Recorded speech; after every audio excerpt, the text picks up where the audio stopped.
आज सगळ्यांचा मोबाईलचा उपास आहे. तर आज आपल्याला काय करायचंय? गाण्याच्या भेंड्या खेळायच्यात बाप्पा. तुमचा तर काय उपासाचा विषयच नाही, साधा मोबाईल आहे तुमचा.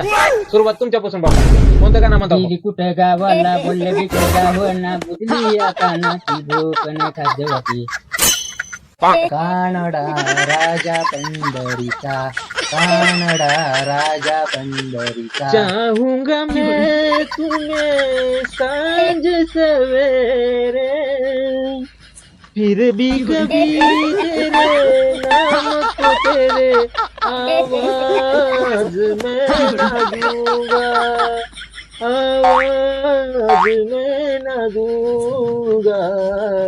अंबा माझी दिसते पुनवेची चांदणी, येडू माझे दिसते पुनवेची चांदणी, का ग अंबाबाई माझे ग उडती डावी कापणी, का ग जनाबाई माझे ग उडती डावी कापणी.